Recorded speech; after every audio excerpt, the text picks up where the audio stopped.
Welcome back to the shop. This is Terry. I've been promising a shop tour video, and this is it. All right, y'all, we're out here in the shop, and like I just said, I've been promising a shop tour video, and we've done some before. They're on the channel if you want to look back and find them. But we went through a massive move around of everything to get our second car in here, get the 4-post lift in here. Did a bunch of that stuff. Those videos are on here as well. I'll link to those videos in case anybody wants to go back and watch the agony I was in of trying to clean the shop and do all of that. But anyway, we built the shop about 32 years ago whenever we bought this house. It's 30 by 40. It's got 10-foot ceilings. It has 3 overhead doors, 2 walk doors, a couple windows, and it's been through several different alliterations. Whenever we first built it, I spent most of my adult life in the body shop business, so it was all cars whenever we first built it, so nothing else. Well, in 2000, I started woodworking, and it started off really simple, and as pretty much everything does with me, if y'all been around the channel, you understand, it started off pretty simple, and then it got crazy. So it really took over 90% of the shop with woodworking. As we went along, I got more interested in metalworking. I decided I wanted to get a metal lathe and try to learn that. And I got a welder. I built a welding table. I got a cold cut saw. I got a mill, so just a bunch of metalworking stuff that I'm still a complete amateur at, but it's coming along. So let me reset, and we'll take the tour of the shop today. All right, we're going to start right here, right inside the door. So the star of the show kind of is the Cyclone. And hey, let me say this. Hey, what do you want to see more of? What do you want to see more in depth? What do you want to see more about that's in this shop? Hey, leave me a comment down there. You can. I'm giving everybody a chance to control their own videos here. So. You want to see more about the Cyclone, more about the table saw, more about the lifts, more about the cars, more about whatever you want to see in the shop. Just leave me a comment down there, and we'll see if we can make that happen. So this, I built this Cyclone about 2002, and it's a Bill Pence design, of course. I'll link down to some videos that talk about it more, but anyway, it does a fantastic job of sucking up the dust. So this is my Grizzly drill press, and it's on a leftover stand from something else, and this is definitely a shop build coming up, is a stand and a new drill press table for that. All right, this is bench. This is my just sit down bench. Obviously this is where I do those talking head videos and do the intros and everything right here, and I just left that all set up the way it normally is. It's actually the modeling bench, as you can tell, but I will fully admit that I've become more of a model collector than a model builder, and I'm not even going to apologize for that, but that's what's there. I do have a Viper chair. They don't pay me anything, but those are cool chairs. You should get one if you don't have one. Moving down, we got the 1632 Performax, and I pull that out, and killer sander, some more storage up here. This is our little paint booth for the model stuff, and you can see in the wall right here, I actually have it's a dryer duct that goes out through the wall, and whenever I paint something model-wise, or just brackets or stuff for the cars or whatever, I move that up here and use this little paint booth to exhaust that stuff out. We do have Wi-Fi in the shop, by the way. My ancient surround sound that still works, and I still love it. We got wood storage next to that. Some big old pretty slabs, and those are book matched slabs, by the way. So someday that'll be a dining table for my wife. A lot of clamp storage, downdraft box. For sanding, I don't use that thing a lot because I've actually got other methods now, more modern methods to pick up the dust. My wood lathe, that I also admit that I hardly ever use it for a wood lathe. I couldn't even tell you the last time I used it for a wood lathe, but it is a wood lathe, but I use it in the metal stuff a lot. It's got a deburring wheel on it. This is the miter saw, which I've like I said, I've had for a long time too. I built, these are actually recycled kitchen cabinets. And this is going to be another shop build. Somewhere along the way, I'm going to make a new miter station and get rid of the kitchen cabinets. And you can see my Delta mortiser is stored under there. So we've got a duct tree right here coming down to this little cluster of stuff. My Grizzly 8-inch joiner, my Grizzly edge sander, and that thing, honestly that's probably the most used tool in this shop, because that, whether it's wood or metal or plastic or whatever I'm working on, that thing's involved in just almost 100% of everything there. I'll show you real quick. This is another thing that that we're going to talk about more one way or the other, but that I think a lot of you would be interested in. But this is my modification that I've made with an HVAC takeoff, a 6-inch HVAC takeoff, to get 6-inch ducts straight to this joiner, and that just does a fantastic job. Got flex hose coming off of this tree going to the router table. It's a Rockler router table, and I've got, I don't know if you can see it or not, but maybe you can. I've got a 4-inch duct in the bottom of the table, and I've got a 4-inch duct in the top. The rigid oscillating edge sander also gets used a lot for round stuff, whatever. This is yet another bench that I made from recycled kitchen cabinets on the end, and then I made the rest of it. It's a double layer of 3/4 MDF for the top, which is a way that I've done quite a bit of stuff. I'll show you a bench in a minute that's made the same way as the first bench I showed you. That's actually pretty cool. But got the sander up there, got my MK2 sharpening stuff, and my baby refrigerator. So out in the middle, this is some pieces that we had so much fun moving, is the table saw station. And so this outfeed table, I do a lot of assembly there too. And the top of this table, we're actually going to rebuild some of this stuff, and I'll show you how to do it. Super simple, but what we use for tabletops on this is recycled solid core doors. And I just go down to my local Habitat for Humanity restore store, and they have a whole wall of super heavy, massive solid core doors for like $10. And I mean, they make a fantastic top, and then edge band them and put some melamine on the top. And then table saw. This is an old style Grizzly 1023, and no saw stop. Matter of fact, I don't own anything Festool. I don't even own anything Milwaukee, so I don't know how in the world I actually ever build anything, but somehow it gets done. But anyway, overarm dust collector, kind of modified from a Wood magazine plan from 100 years ago. Pretty cool. This is a leftover little bookcase that I have everything crammed in. That's another build that's coming up on the channel, is a new storage under the table saw. And this is the long discontinued Exactor sliding table. And I put these little hooks down here. That's the actual fence that goes on it. And that thing is killer. It was pretty pricey back in the day, and I think that's probably why it didn't survive, but I absolutely had to have one. And they're pretty cool. Let's see, got 6-inch going to the bottom of the table saw, another HVAC takeoff. And I've really struggled with trying to collect better in the cabinet of the saw, and I've got something that works better now. And I'll show you a picture of it here, but I've got a register boot and another takeoff on the inside of the saw. And like I said, I'll put a picture of that up so you can see it, and then we'll go more in depth on that later. So, and the shop has all 6-inch PVC ducts going everywhere. No, we're not going to blow up. Never one time has there been any static in these ducts, and you can't. I'll get into this deeper in another video, but people talk about grounding PVC. It's an insulator, so you can't ground it.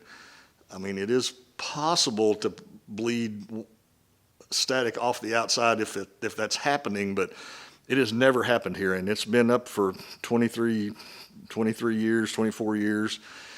Never once have I got shocked. So if you're doing this, and we'll talk about it a lot more in a duct video later, but if you're doing this, I suggest you just put it up and see what happens, because most people don't have much trouble with it. I do see some people that occasionally get a shock, but we're certainly not going to blow up. So the Grizzly 17-inch bandsaw, it's just the plain Jane lowest form of the Grizzly bandsaw, of the 17-inch bandsaw, and it's been a great performer for us. Just the whole trick to the bandsaw deal is to get a good blade and get the thing tuned up right. And I'll show you just a couple of funny things. So when we were in the car restoration business, there's a long story behind it, but the name of the business was called Odd Duck Enterprises. And this little guy, I obviously did the body work, and I painted for years. And so this little guy was on the building, was part of the sign. So whenever we moved from the building that this was on, I kept this little guy. And then it's a kind of a cool car from the past. This is a all tube chassis Fox body pro street car, almost like a pro mod car for the street, with a blown big block and big block Ford, and it's pretty cool. That's from the 1995 Street Machine Nationals, back before, when we barely were past the wagon wheels. So, all right, out in the middle, and the thing that took quite the remodel of this place to make it work is the 4-post lift, and it's a Tuxedo brand lift.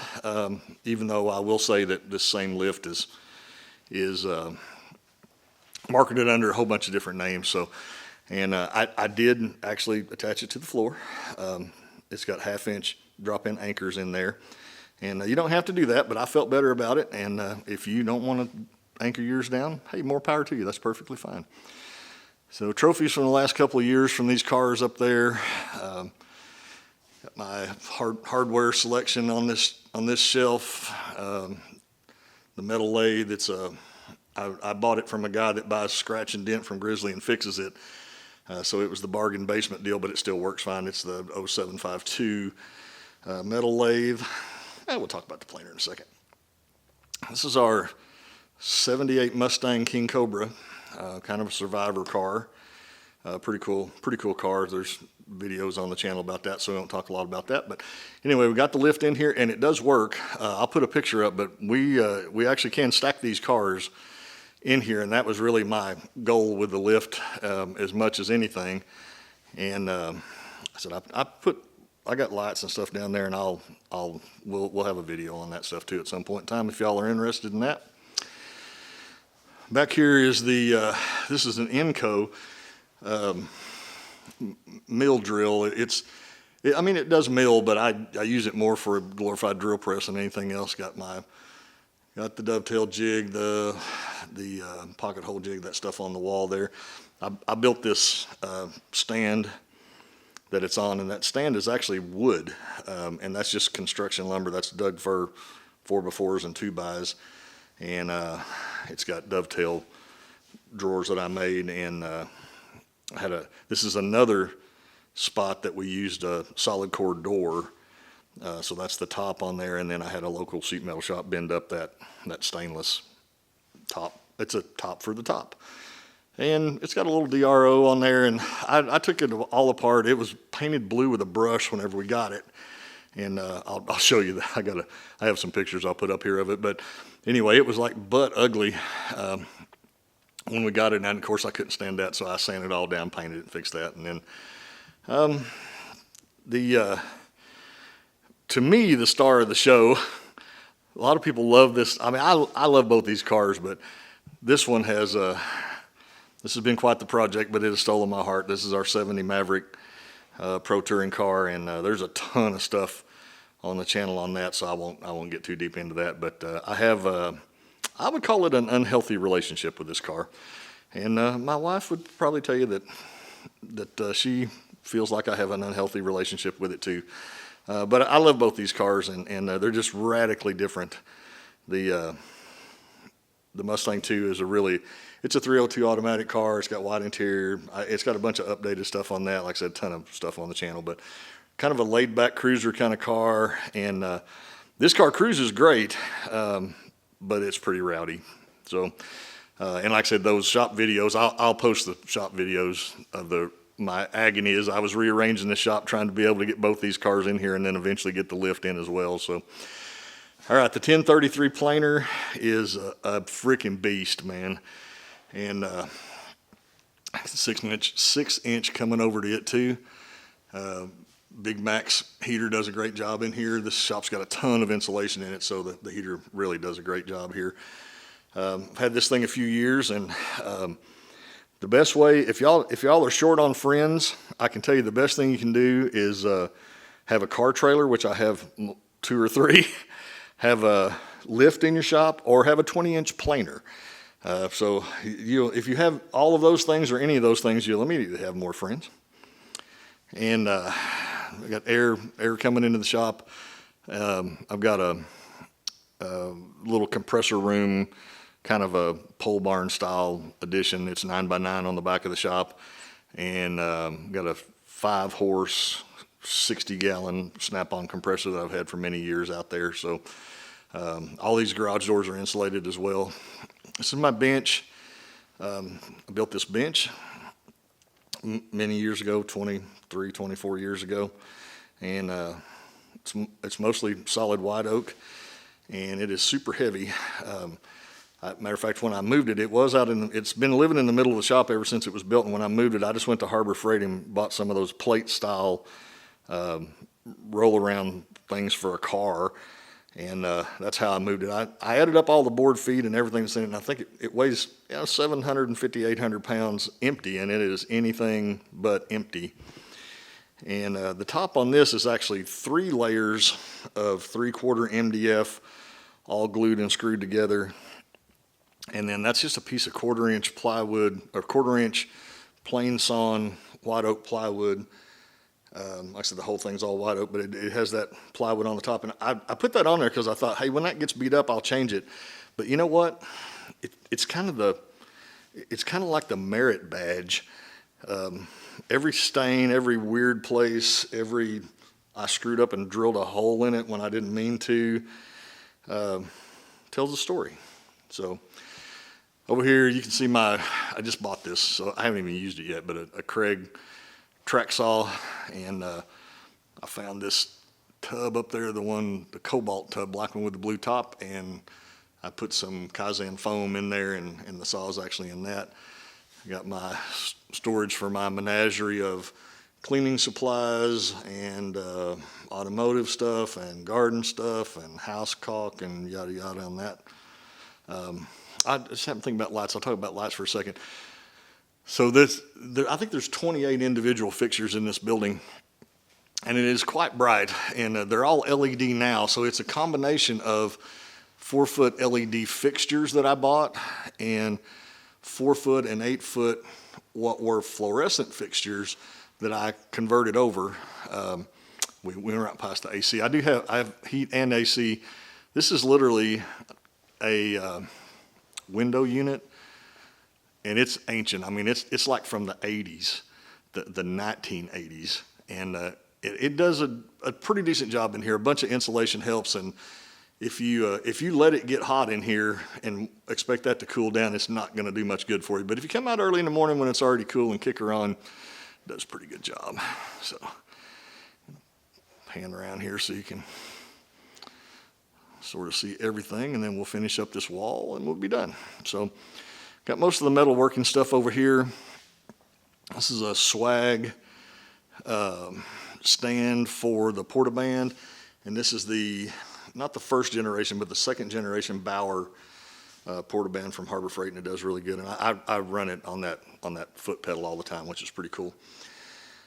This belt sander, I actually bought that belt sander and modified it. It has a glass backer in there, and I actually did this, made that table and stuff for it to grind tool steel for the lathe, which I have made quite a few things there, and it's great for sharpening and what have you. This is the long discontinued Northern Tool cutoff saw, but it just does a great job. If you don't have one, get one. Way better than an abrasive saw. And I built this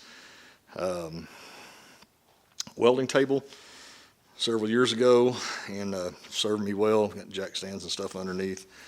Got the Hobart, it's a 190, and it does a great job. It does have a tank, it's just, they're just little tanks. And I have the, up here is the spool gun and such. I can weld aluminum with it, even though I'm horrible at it. I'm passable at steel and horrible at aluminum. Also, on the channel in one of the playlists you'll see, we went electric golf cart drag racing a few years ago, and these were left over from a now famous crash where we flipped it over backwards. So I'll tag to that video in there too. So as my buddy says, I got internet famous by flipping over a freaking electric golf cart. But it was actually pretty serious. It had a golf cart motor and lithium batteries, golf cart rear end, and it actually went 654 to 102 in the eighth. So it's not your average golf cart, but this was our travel that we carried in our race trailer that we had then. We have a newer one now for the cars and the side by side and whatever. But anyway, we carried this in the race trailer to the races. First gen U.S. General 42-inch box with a ton of stuff in it. And I bought these Snap-on toolboxes in 1988. And yes, the joke is I almost have them paid off. And then I just got these. I have to show you. It's too cute. These are Weaver toolboxes. And the boxes themselves are not of any quality at all, but I'll figure out something little like put AA batteries in them or whatever. But anyway, they absolutely match the Snap-on boxes. And then I found these tiny little Snap-on emblems on eBay, so I had to have that as well. Got bolt storage here. Like I said, all these garage doors are insulated. I got plywood and just general cut-off storage made that's the backer to the mill there. So like I said, it's the shop's been set up a lot of different ways, and it's probably going to be this way. I'm 64 at the time of this shooting, so I'd say it's probably likely that it'll stay this way. And we got plenty of room to work around the cars with the lift in here. It's super good with the lift, and it's just been really handy and great for stacking. Still have plenty of room to do the woodworking stuff. Got plenty of room to do the metal stuff. And now that I'm pretty much retired, I just spend a lot of time out here.